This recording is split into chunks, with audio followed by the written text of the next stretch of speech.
At ipong simula ng ating banal na pagdiriwang sa ngalan ng Ama, ng Anak at ng Espiritu Santo. Amen. Ang pagpapala ng ating Panginoong Jesucristo, ang pag-ibig ng Diyos Ama, at ang pagkikipagkaisa ng Espiritu Santo, naway sumainyong lahat. At sumayo rin. Mga kapatid, aminin po natin ang ating mga nagawang kasalanan upang tayo maging marapat na gumanap sa banal na pagdiriwang. May kababaang loob tayo pong lahat. Inaamin ko sa makapangyarihang Diyos at sa inyo mga kapatid na lubha akong nagkasala sa isip, sa salita, sa gawa at sa aking pagkukulang. Kaya isinasamo ko sa mahal na Birheng Maria, sa lahat ng mga anghel at mga banal, at sa inyo mga kapatid na ako'y panalangin sa Panginoong ating Diyos. Kaawaan tayo ng makapangyarihang Diyos, patawarin tayo sa ating mga nagawang mga kasalanan, at patabayan tayo sa buhay na walang hanggan. Amen. Panginoon, kaawaan mo kami. Panginoon, kaawaan mo kami. Kristo, kaawaan mo kami. Kristo, kaawaan mo kami. Panginoon, kaawaan mo kami. Panginoon, kaawaan mo kami. Manalangin tayo. Ama naming makapangyarihan, lakas loob kang naming tinatawagan, sa ngalan mong Ama naming banal, sa kalooban namin ay panahanin mong lubos ang iyong Espiritu sa aming kumukupkop, upang sa lupaing ipinangako kami makapasok. Sa pamamagitan ni Jesucristo, kasama ng Espiritu Santo, magpasawalang hanggan. Amen. Pagbasa mula sa mga gawa ng mga apostol. Noong mga araw na iyon, na mapalaya na sina Pedro at Juan, sila'y nagbuntas sa mga kasamahan nila at ibinalita ang sinabi ng mga punong saserdote at ng matatanda ng bayan. Nang marinig ito, sama-sama silang nanalangin sa Diyos. Sinabi nila, "Kayo po ang lumikha ng langit, ng lupa, ng dagat, at ng lahat ng nasa mga ito. Kayo po ang nagsalita sa pamamagitan ng aming nunong si David na inyong lingkod nang sabihin niya sa patnubay ng Espiritu Santo. Bakit galit na galit ang mga hentil at ang mga tao'y nagbabalak ng walang kabuluhan? Nahahandang lumaban ang mga hari sa lupa at nagtitipon ang mga pinuno laban sa Panginoon at sa kanyang hinirang. Nagkatipon sa lungsod na ito sina Herodes at Poncio Pilato, kasama ang mga hentil at ang buong Israel, laban sa iyong banal na lingkod na si Jesus, ang iyong hinirang. Isinagawa nila ang lahat ng bagay na dapat mangyari na itinakda mo noon pa. At ngayon, Panginoon, pinagbabantaan nila kami. Tulungan mo ang iyong mga alipin na may pangaral ng buong tapang ang iyong salita. Iunat mo ang iyong kamay upang magpagaling at loobin mo na sa pangalan ng iyong banal na lingkod na si Jesus ay makagawa kami ng mga kababalaghan." Pagkatapos nilang manalangin, nayanig ang pinagtitipunan nila. Silang lahat ay napuspos ng Espiritu Santo at buong tapang na nangaral ng salita ng Diyos. Ang salita ng Diyos. Salamat sa Diyos. Mapalad ang may tiwala sa Panginoong dakila. Mapalad ang may tiwala sa Panginoong dakila. Bakit nagbabalak itong mga bansa na sila'y mag-alsa? Anong kabuluhan ng lahat ng itong binabalak nila? Mga hari nila ay naghihimagsik at nagkakaisa, na ang Panginoon at ang kanyang hirang ay bakahin nila. Pagsikapan nating tayo ay lumaya sa pagkaalipin at ating igupo ang pamahalaang sumakop sa atin. Mapalad ang may tiwala sa Panginoong dakila. Sa trono ng langit, nagtawa ang poon ng iyo'y sabihin, at sila'y kinutya sa kanilang balak na mahirap gawin. Sa galit ng Diyos, sila'y buong bagsik na pinangusapan. Sa tindi ng puot, iyong mga hari ay nahintakutan. At tungkol sa akin ay kanyang sinabi, "Sa bundok kong mahal, Sa tuktok ng Siyon, aking iniluklok ang haring marangal. Mapalad ang may tiwala sa Panginoong dakila. Ganito ang sabi ng lingkod ng poon na hari sa Siyon. Aking ihahayag ang ipinag-utos nitong Panginoon. Ikaw ang anak kong pinakamamahal. At magmula ngayon, ako namang ito ang giliw mong ama sa habang panahon. Hingin mo sa akin ang lahat ng bansa at ibibigay ko. Ano mang narito sa buong daigdig ay magiging iyo. Pamahalaan mo ng kamay na bakal ang lahat ng ito. Tulad ng palayok, durugin mo sila sa mga kamay mo. Mapalad ang may tiwala sa Panginoong dakila.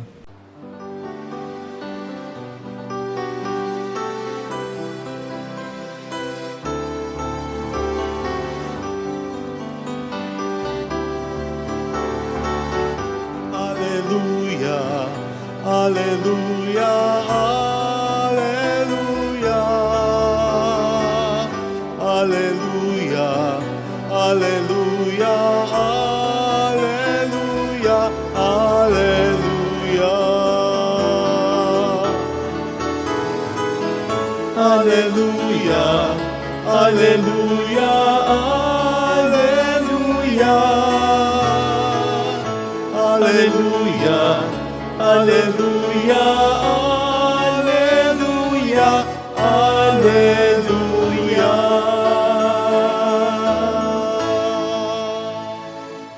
Sumainyo ang Panginoon. At sumayo rin. Ang mabuting balita ng Panginoon ayon kay San Juan. Papuri sa iyo, Panginoon. May isang Pariseo at pinuno ng mga Hudyo nang nangangalang Nicodemo. Isang gabi siya'y nagsadya kay Jesus. Rabay, sabi niya, nalaman po namin kayo isang guro mula sa Diyos sapagkat walang makagagawa ng mga kababalaghang ginagawa ninyo malibang sumasa Kanya ang Diyos. Sumagot si Jesus, sinasabi ko sa iyo, maliban na ipinanganak na muli ang isang tao, hindi siya paghaharian ng Diyos. Paano po maipapanganak muli ang isang tao kung matanda na siya? Makakapasok pa ba siya sa hatian ng kanyang ina para ipanganak uli? Tanong ni Nicodemo. Sinasabi ko sa iyo, ani ni Jesus, maliban na ang tao ay pinanganak sa tubig at sa Espiritu, hindi siya paghaharian ng Diyos. Ang ipinanganak sa laman ay laman, at ang pinanganak sa Espiritu ay Espiritu. Huwag kayong magtaka sa sinabi kong sa inyo, lahat na kailangan ipanganak muli, umihip ang hangin kung saan ibig at naririnig ninyo ang ugong nito, ngunit hindi ninyo alam kung saan nanggagaling at kung saan paroroon, gayon din ang bawat ipinanganak sa Espiritu. Mga kapatid, ang mabuting balita ng Panginoon. Pinupuri ka namin, Panginoong Heso Kristo. Isang mapagpalang umaga po sa ating lahat sa pagpapatuloy po ng ating pagninilay sa Pasko ng muling pagkabuhay ng ating Panginoon. Tayo po ay nasa ikalawang linggo na ng ating pagdiriwang na ito, panahon na ito, na kung saan binibigyan tayo ng pagpapahalaga, binibigyan tayo ng buhay at binibigyan ng katotohanan ang ating sinasampalatayanan. Tulad po sa ating mga narinig na mga pagbasa, sa unang pagbasa, si Pedro at Juan at ang mga kasamang mga alagad na kung saan sila'y nanalangin sa ating Panginoon upang sila'y gabayan sa kanilang gawaing minana sa ating Panginoon Hesus upang ipalaganap ang kabutihan at pagpapagaling para sa mga nangangailangan. Ngunit mga minamahal na kapatid, alam po natin sa kabila ng kabutihan at para sa kapakanan ng pangkalahatan, minsan may sumasalungat upang ito'y pigilan. Ngunit ang mga katangian ng mga alagad ng ating Panginoon, tunay na ipinapakita ang pagtitiwala at ang paghangad ng paggabay ng ating Panginoon. Sa kanyang kapangyarihan, binibigyan ng gabay ang mga gumagawa ng kabutihan. Tatandaan po natin sa buhay natin pang-araw-araw, ang humihiling at gumagawa ng kabutihan ay ginagabayan ng kapangyarihan ng ating Panginoon. Kailanman hindi ito pinapabayaan, hindi ito iniiwan, bagkus binibigyan at lalo pang binibigyan ng kapangyarihan upang ipagpatuloy ang itong magawain na nagbibigay katotohanan, buhay na sumasa atin ang kapangyarihan ng ating Panginoon. Kaya po, sabi sa ating unang pagbasa, pagkatapos nilang manalangin, nayanig ang pinagtitipunan nila, silang lahat ay napuspos ng Espiritu Santo at buong tapang na nangaral ng salita ng Diyos. Mga minamahal na kapatid, mga minamahal na kapanalig, ito rin ang hangad sa atin. Kung tayo'y nananalangin, tunay tayong pinupuspos ng pagpapala na kapangyarihan ng Diyos ang Espiritu Santo. Dahil ito ang nagpapagalaw, nagpapakilos sa atin araw-araw upang tumayo ng matatag, upang tayo maging kasangkapan ng kabutihan ng ating Panginoon. Kaya po sa ating salmong tugunan, mapalad ang may tiwala sa Panginoong dakila. Mapalad tayong lahat dahil tayo nabiyayaan ng muling pagkabuhay ng ating Panginoon. Isang katotohanan na hindi man natin ito naranasan o nakita ng ating mga mata, tayo'y mapapalad dahil tayo nagtitiwala sa dakilang gawa ng Diyos. Ang dakilang gawa, ang muling pagkabuhay ni Jesus ay dakilang gawa upang tayo'y maging mapalad sa ating pananampalataya. Alam po natin mga minamahal na kapatid at mga kapanalig, ang muling pagkabuhay ni Jesus ay isang pundasyon ng ating pananampalatayang buo at tunay na ating dinadala sa ating mga sarili-sarili araw-araw. Kaya po tayo ay mapapalad. Tulad ng sinabi ni Jesus kahapon sa ating ebanghelyo, mapapalad ang hindi nakakita sa akin, ngunit sila'y naniniwala at nagtitiwala sa kanyang muling pagkabuhay. Mga minamahal na kapatid, tunay tayong mapalad, tunay tayong binibigyan ng biyaya, at naway yakapin natin to ng buong buhay sa ating paglalakbay araw-araw. Kaya nga po ngayon sa ating ebanghelyo, may isang Pariseo at pinuno ng mga Hudyo, si Nicodemo, isa sa mga sumusubaybay sa ating Panginoon. At ang sabi niya, nalaman po namin na kayo isang guro mula sa Diyos sapagkat walang makakagawa ng mga kabarbalaghang ginagawa ninyo maliban na sumasa Kanya ang Diyos. Naniniwala din si Nicodemo sa kapangyarihang taglay ng ating Panginoon dahil sa kabutihang ginagawa ni Jesus sa kanyang mga tao at pinapakita ang kabutihan ng Diyos tunay na pinapaniwalaan ni Nicodemo. Mga kapatid, alam po natin si Nicodemo at mga Hudyo at mga Pariseo kung minsan kontrabida sa mga gawain ng ating Panginoon. Kini-question at tinatanong bakit niya ito ginagawa. Pero itong taong ito, si Nicodemo, tila bagay tunay ang pagtingin sa kapangyarihan ng Diyos na sumasa Kanya mula kay Jesus, ang ating Panginoon. Mga minamahal na kapatid, anong sabi ni Jesus? Dahil ang kabutihan na ito ay nagbumula sa Espiritu Santo. Kaya po, sa ating ebanghelyo ngayon, binibinyagan tayo sa Espiritu, hindi sa laman. Mga kapinamahal na kapatid, tayo'y kaisa ni Jesus, kaisa ng ating Panginoon. Ibinibigay sa atin ang Espiritu, ibinibigay ang kapangyarihan upang tayo'y maging isa sa gawain ng ating Panginoon. Kung tayo'y pinupuspos ng Espiritu Santo, kaisa tayo sa paggawa ng kabutihan. Kaya po, sa pasimula ng linggong ito, tayo humihingi ng tulong sa ating Panginoon. Humihingi tayo ng kapangyarihan na nawa ang kapangyarihan ng Diyos ay pumuspos sa atin. Magpaalala sa atin nung tayo bininyagan ng Espiritu Santo upang tayo maging kasangkapan ng kabutihan. Ano pong ibig sabihin sa ating pang-araw-araw na buhay? Tayo ay kaisa ng Panginoon sa paggawa ng kabutihan. Binibinyagan tayo ng Espiritu Santo na mula sa kapangyarihan ng Diyos upang tayo'y maging kasangkapan ng kabutihan, pagpapatotoo na may Diyos na muling nabuhay. Mga minamahal na kapatid at mga kapanalig, nawa nauunawaan po natin ang muling pagkabuhay ni Jesus. Tayo'y mga saksi na tunay at isagawa po natin at ipakita natin na may katotohanan ang muling pagkabuhay ni Jesus sa ating mga kilos at paggawa sa ating mga desisyon sa buhay na mauuwi ito sa may mabuting kapakanan at mabuting patutunguhan. Mga minamahal na kapatid, sa pagpapatuloy ng ating pagdiriwang ngayon, nawa ang mga katangian ng Diyos na ibinibigay sa ating hayagan araw-araw, makita natin ang malinaw at isabuhay natin na may katotohanan. Ito ang hangad sa atin, sa ating paglalakbay araw-araw, simula sa araw na ito, nawa ay may pakita natin ng lubos ang kapangyarihan na dala ng ating Panginoon na ipinagkakatiwala sa ating lahat, na tayo maging kasangkapan ng kabutihan. Amen.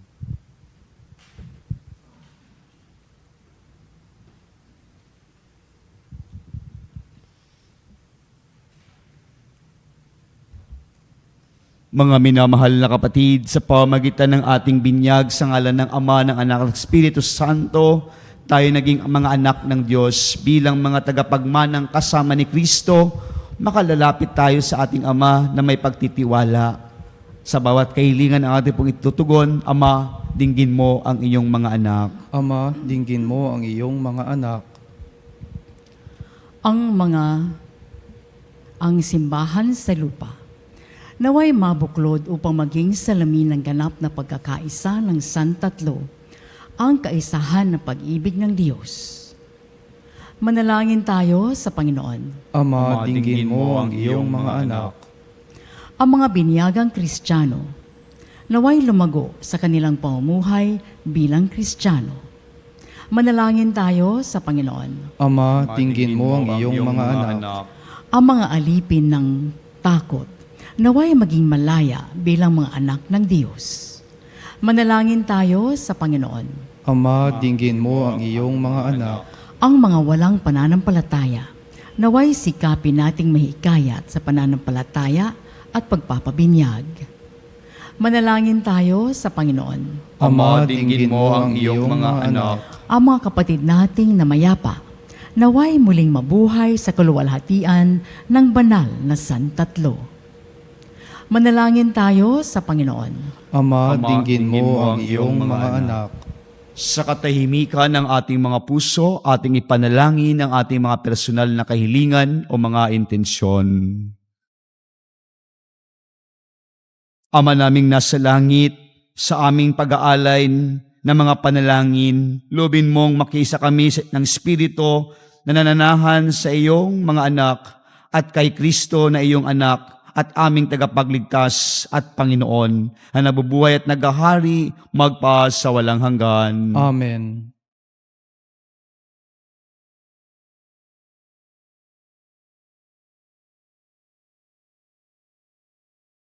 Kapuri-puri ka, Diyos, aliblas sa lupa at buhat yung tinapay nito para may pagkainibigay buhay. Kapuri-puri ka. Aming hatid, alay na ito, ang tinapay na nagmula sa pagpapala mo.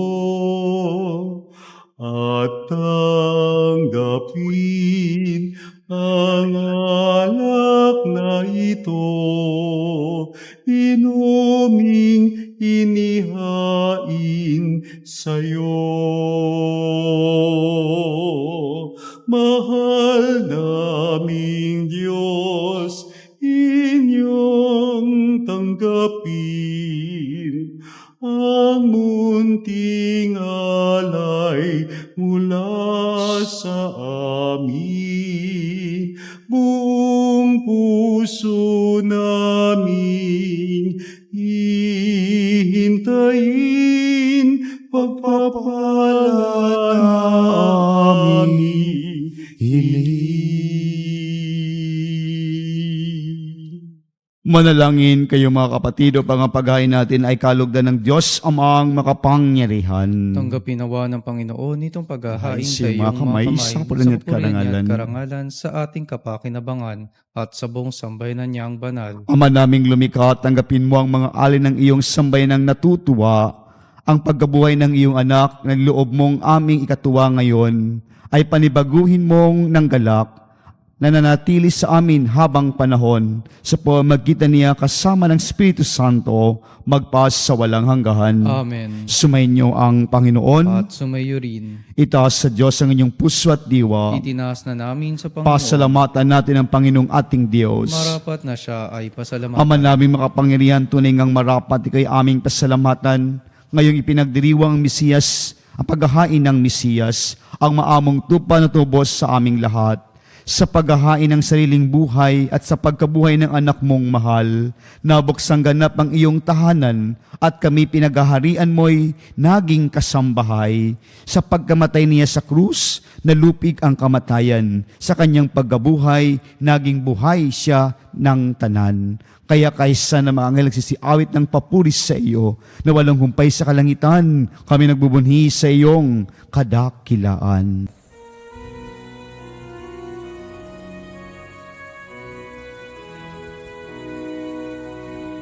Santo, Santo, Santo, Panginoong Diyos ng mga hukbo, napupuno ang langit at lupa ng kadakilan mo. Hosana, Hosana sa kaitaasan, pinagpalang na paririto sa ngalan ng Panginoon. Hosana, Hosana sa kaitaasan.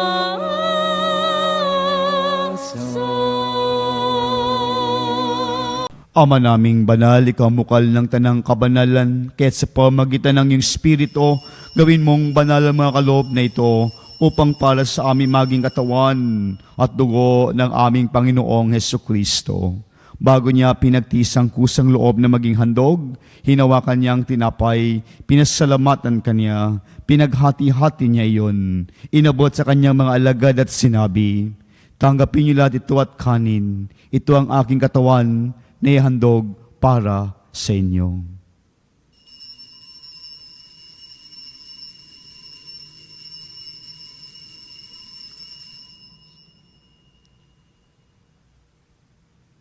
Gayun din naman nung matapos ang hapunan, hinawakan niya ang kalis, muli kanyang pinasalamatan. Inabot niya ang kalis sa kanyang mga alagad at sinabi, "Tanggapin ninyo lahat ito at inumin. Ito ang kalis ng aking dugo, ng bago at walang hanggang tipan. Ang aking dugo na ibubuhos para sa inyo at para sa lahat, sa kay pagpapatawad ng mga kasalanan. Gawin niyo ito sa pag-alala sa akin."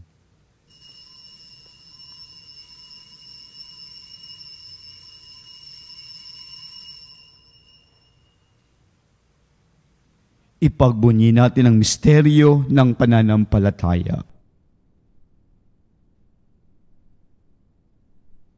Sa krus mo at pagkabuhay, Kami natubos mong tunay, Poong Jesus. Naming mahal, iligtas mo kaming tanan. Poong Jesus, naming mahal, ngayon at magpakailanman. Ama, ginagawa namin ngayon ang pag-alala sa pagkamati at muling pagkabuhay ng iyong anak. Kaya't inialay namin siyang tinapay nagbibigay buhay at ang kalis na nagkakaloob ng kaligtasan. Kami nagpapasalamat dahil kami iyong minarapat na tumayo sa harap mo para maglingkod sa iyo. Isinasamo namin kami magasalo-salo sa katawan at dugo ni Kristo ay mabugot sa pagkakaisa sa pamagitan ng Espiritu Santo. Ama, lingapin mo ang iyong simbahang laganap sa buong daigdig Alalahanan mo rin ang mga kapatid naming nahimlay nang may pag-asang sila'y muling mabubuhay. Gayon din ang lahat ng mga pumanaw. Kaawaan mo sila at patuloyin sa iyong kaliwanagan. Kaawaan mo at maging dapatin kaming lahat na makasalo sa iyong buhay na walang wakas. Kaisa na mahal na Biring Maria, na ina ng Diyos, kaysa ni San Jose ang kanyang esposo, kaysa ng mga apostol, lahat ng mga banal, nang namuhay dito sa daigdig ng kalugod-lugod sa iyo. May pagdiwang nawa namin ang pagpupuri sa kararangal mo sa pamagitan ng iyong anak na aming Panginoong Heso Kristo. Sa pamagitan ni Kristo, kasama niya at sa Kanya, ang lahat ng pangalat papuri sa iyo, Diyos ang makapangyarihan, kasama ng Espiritu Santo, magpas sa walang hanggan.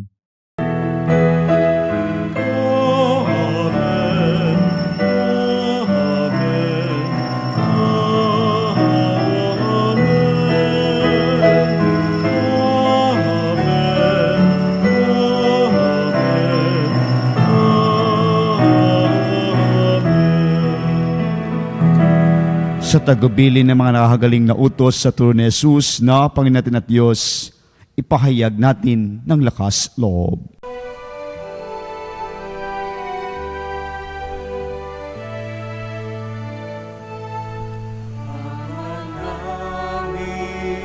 Sumasalangit ka, sambahin ang ngalan mo. Mapasa amin ang kaharian mo, sundin ang loob mo. Dito sa lupa, parang sa langit, bigyan mo po kami ngayon ng aming kakanin sa araw-araw at paggawarin mo kami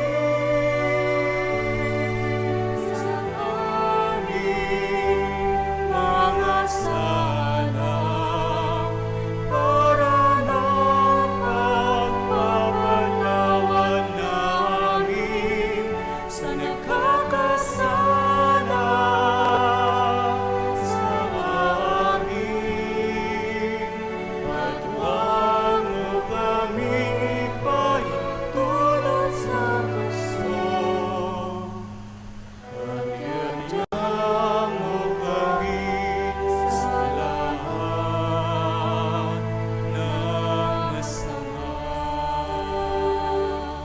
Ling namin kami adya sa lahat ng masama, paggaluban ng kapayapaan araw-araw, iligtas sa kasalanan at ilayo sa lahat ng kapahamakan, samantalang aming pinananabikan ng dakilang araw ng pagpapahayag ng tagapagligtas naming si Heso Kristo. Sapagkat iyo ang kaharian at ang kapangyarihan at ang kapurihan, magpakailanman. Amen. Panginoong Jesucristo, sinabi mo sa mga apostol, kapayapaan ang iniiwan ko sa inyo, ang aking kapayapaan ay binibigay ko sa inyo. Tungayan mo ang aming buhay na pananampalataya at ang aming mga pagkakasala. Pagkalaban mo kami na kapayapa at pagkakaisa ayon sa iyong kalooban, kasama ng Espiritu Santo, magpas sa walang hanggan. Amen. Ang kapayapaan ng Panginoon ay laging sumainyo. At sumayo rin. Magbigayan po tayo ng kapayapaan sa isa't isa. Peace be with you. Kordero ng Diyos na nag-aalis ng mga kasalanan ng sanlibutan, maawa ka sa amin. Kordero ng Diyos na nag-aalis ng mga kasalanan ng sanlibutan, maawa ka sa amin. Kordero ng Diyos na nag-aalis ng mga kasalanan ng sanlibutan, ipagkaloob sa amin ang kapayapaan. Mga kapatid, ito si Kristong nagpapaalala sa atin. Pinupuspos tayo ng Espiritu Santo upang tayo maging kasangkapan ng kanyang kabutihan. Ito siya, ang Kordero ng Diyos. Ito ang nag-aalis ng kasalanan ng sanlibutan, mapad ang mga inaanyayahan sa kanyang piging. Panginoon, hindi ako karapat-dapat na magpatuloy sa iyo, ngunit sa isang salita mo lamang ay gagaling na ako.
Manalangin tayo.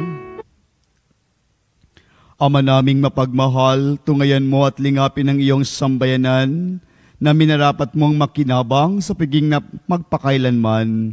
Ipagkaloob mong kami maluhating makarating sa pagkabuhay na nagtatampok sa amin sa iyong piling.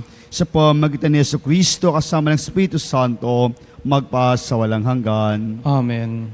Sumainyo ang Panginoon At sumayo rin. at pagpalain kayong lahat ng makapangyarihang Diyos, ang Ama at Anak at ng Espiritu Santo. Amen. Tapos ng ating malapagdiriwang, humayo kay taglayang buhay na pag-ibig at kapayapaan ni Kristo. Salamat sa Diyos.